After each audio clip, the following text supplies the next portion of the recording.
Hi there, I'm Robert Renman from dolphinstreet.com. In this video we're going to look at using chord tones when improvising over a 1-4-1 progression. Basically the progression is in the key of A here. We have first an A7 for one bar and a D7 for the second bar and then A7 again for bar 3 and bar 4. This is what the progression sounds like. I'm using a line 6 JM4 looper pedal for this.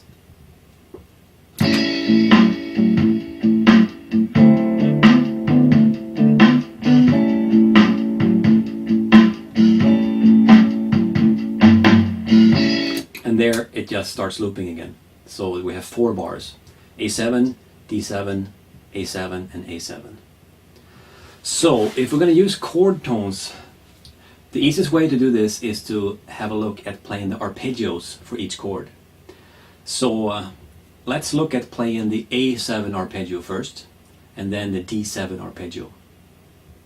So we're starting here on the root note, playing the major third, the fifth and the minor seventh. And then it starts over here again with a 1, 3, 5, 7, and again the root note here, and we have the major third up there too if you want to go all the way up there, and then back.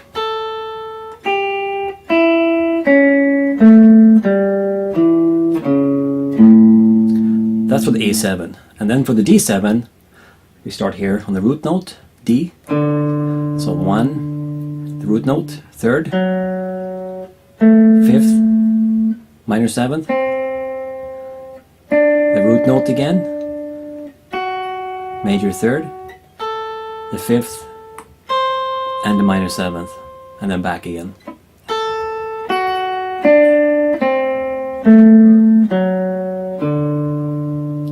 Now I don't recommend that you try to play all of those notes every time you improvise, so instead what we're going to look at here is to, let's focus on these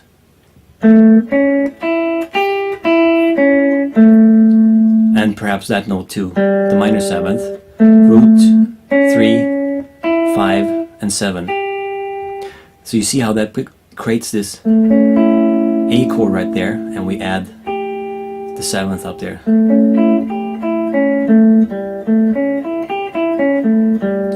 So then when we switch to the D chord, we can just now stay at the same position on the neck and play.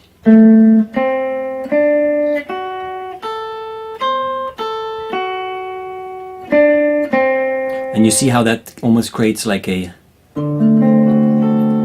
D7 chord like that you probably know.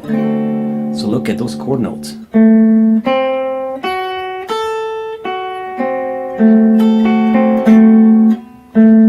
Just add the root note there too, and we have.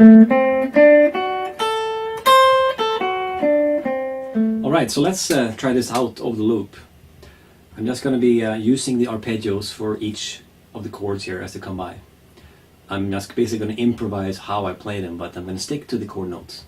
3, 4.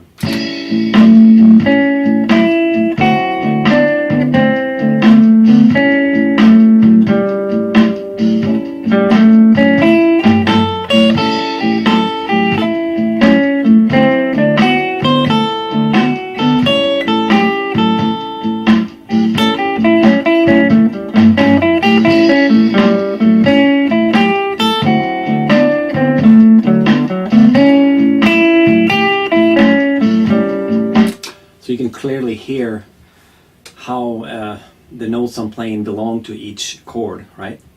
Now that doesn't sound really great, so let's see what we can do for incorporating the blues scale as well with this.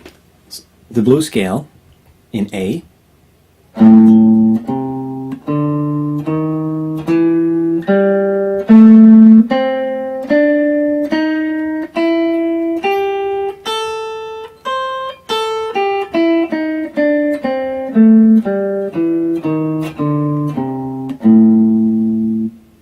Now we can in fact combine the blues scale and these arpeggios together as we improvise over this progression. So the notes we have available so far if we count them all, including the blues scale, so we have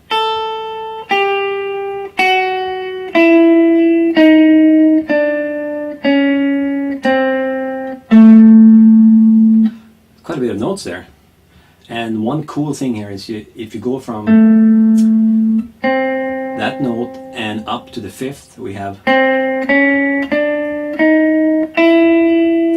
like a chromatic move. And then we have, the reason I'm counting this note is because that's part of the D7 arpeggio. So we can use this note even when we're playing over the A7. Now there's a couple notes where you should avoid depending on what chord you're playing, and especially that major third of the A7. That note will not sound very good over the D7. It will create a clash like, ouch, not very good. So avoid that note over the D7. And as well as that E flat note. It's a cool note, but you don't want to stay on it for very long because it's more of a passing note.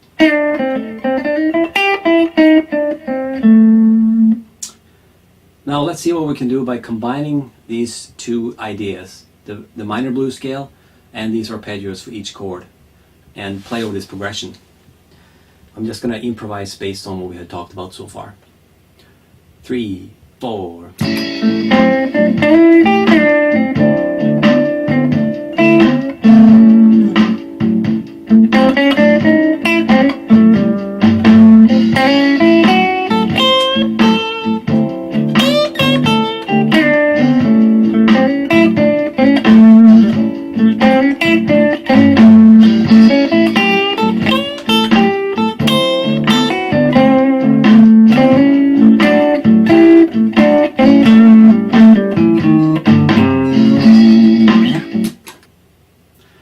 You can see how this can open up your playing a bit. Sometimes you're using the blues scale,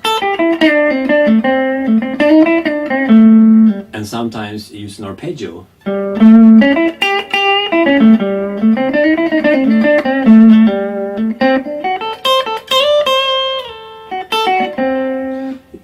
The benefit with these arpeggios, you can clearly hear what chord you're playing over.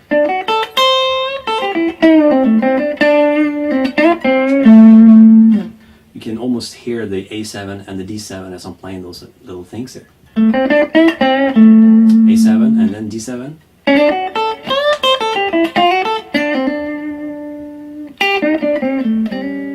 A7.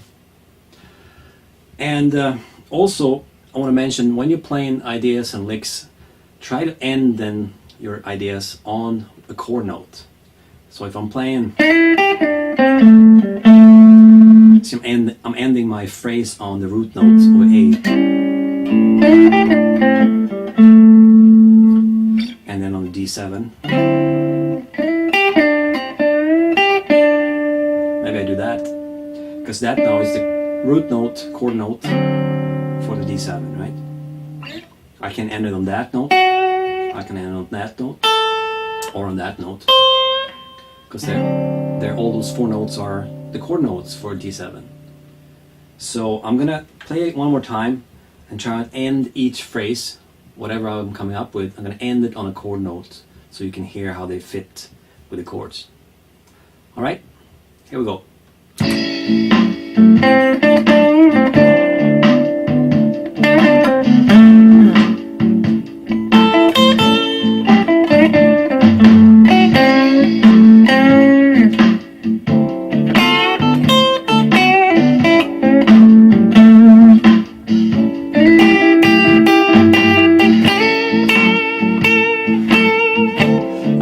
This part of both the A7 and D7.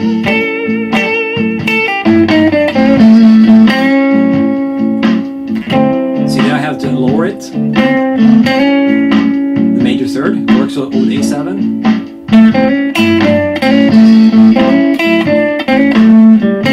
But I gotta lower it there to fit with the D7.